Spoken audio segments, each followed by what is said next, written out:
Have you ever been in a situation where it seemed like the words just disappeared? Like your mind went blank, and all you wanted was anything, to say? Relax, this has happened to everyone. But today, the good news is that we're going to solve this once and for all. Because yes, there is a way to never run out of things to say. Imagine this. A conversation is like dancing. When you dance, you need to follow the rhythm of the music, right? The same goes for talking. You don't need to have perfect dance moves, but you need to feel the rhythm of the conversation. Sometimes, you lead. Other times, you are led. The problem is, many times, we worry so much about what we're going to say that we forget to simply follow the flow. Listening is the key to success. This is the #1 secret to never running out of things to say. And before you think, oh, but I already know that, let me show you that in practice, it's not as simple as it seems. Truly listening isn't just staying quiet while the other person talks. Listening is genuinely being interested in what the other person is saying. It's being present, paying attention to the details, and most importantly, asking questions based on what you've heard. Let's do an exercise now. Think about the last conversation you had with someone. Do you remember any specific detail? A phrase, a comment, something the person said about themselves? Many times, we go through conversations on autopilot and don't even realize that we missed several opportunities to keep the conversation going simply because we weren't paying attention. This happens because we are too focused on ourselves, on what we're going to say next, on how we're going to come across. But when you shift the focus to the other person, everything gets easier. The person says something interesting, and you simply continue the conversation by asking questions or commenting on what they said. There you go, material for a good few more minutes. The power of open-ended questions. Avoid questions that can be answered with a simple yes or no. They kill any conversation. Prefer open-ended questions, the ones that start with what, how, why. These questions allow the person to express themselves more, to share their experiences and thoughts. Every answer you get will give you more material to keep the conversation going. For example, instead of asking, "Do you like traveling?" which will probably get a yes or no, try something like, "What was the most amazing trip you've ever taken?" This will not only open up space for the person to tell an interesting story but also give you several opportunities to continue the chat by asking questions like, "What stood out to you on that trip?" Or "How was it planning everything?" See how easy it is? Sometimes the problem isn't a lack of topics, but how you structure the conversation. Tell stories and share experiences. Here comes another powerful technique: telling stories. Stories are the glue that keeps conversations flowing. It doesn't have to be something epic like, "Oh, once I went to the other side of the world and saved a village." It can be something simple from your daily life, but with an interesting detail.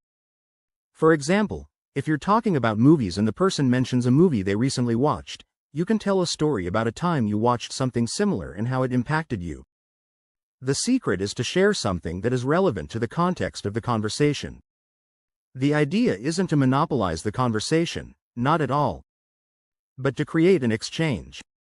You tell a story, the other person tells another, and the dialogue continues. The more stories you tell, the more people connect with you because they start to see you not just as someone who is talking, but as someone who is sharing experiences. Break the ice naturally.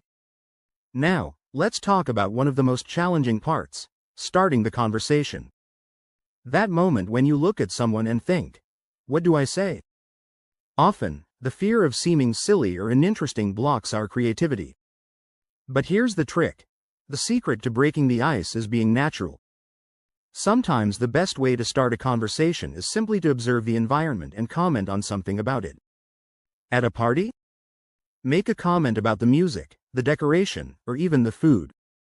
Something as simple as, "Wow, this song brings back so many memories. Do you like this style?" Could be the kickoff to an interesting conversation. If you're in a work environment, you could comment on something that happened in the office or even ask about the project the person is working on. The key here is that it doesn't matter so much what you say, but how you say it. When you make a comment or ask a question naturally and confidently, the chances of the conversation flowing increase significantly. Discomfort is part of the process. One important thing to remember is that feeling a little uncomfortable at first is normal. Talking to someone new or keeping a conversation going can be a challenge, especially if you're a more introverted person. But know that this discomfort is part of the process of developing your social skills. The more you practice, the easier it gets. It's like any other skill. No one is born knowing how to play soccer or the guitar. We learn, practice, make mistakes, and eventually get good at it. The same goes for conversations. So if you feel a little stuck at first, don't get discouraged. Keep going, allow yourself to make mistakes, and keep practicing. Authenticity is everything. Have you ever noticed how easy it is to connect with someone who is genuine, who is authentic?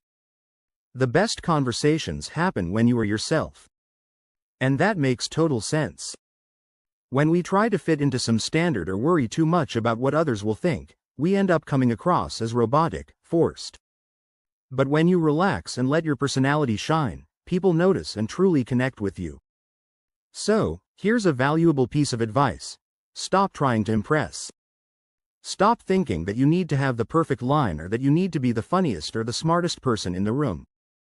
The truth is, people like people who are real.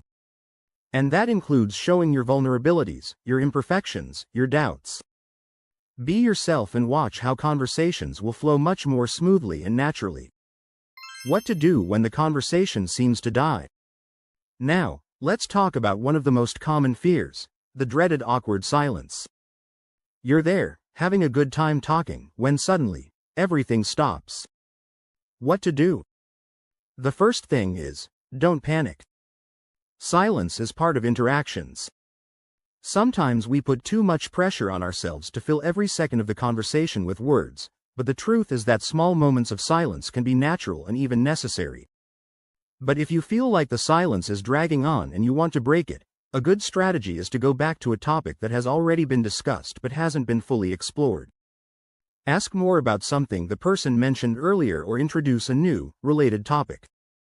Another tactic is to make an observation about the environment, something you can both comment on, like the weather, a funny situation that happened, or even a personal reflection. Talking and never running out of things to say isn't about being the most talkative or having all the answers ready. It's about being present, truly listening, asking the right questions, and above all, being authentic. The more you practice, the more natural it becomes. So next time you find yourself in a social situation, remember, listen, ask questions, tell stories, and most importantly, be yourself. Genuine connection always starts when you relax and allow yourself to be truly present in the conversation. If you're committed to your personal development and want to keep evolving and leveling up, don't forget to subscribe to the channel. Here, I always bring practical and powerful content to help you keep growing. And if this video helped you in any way, make sure to leave a like so that more people can be impacted as well. In the description, you'll find links to books that I've carefully selected, works that can completely transform the way you think and act. It's definitely worth checking out. And don't leave just yet.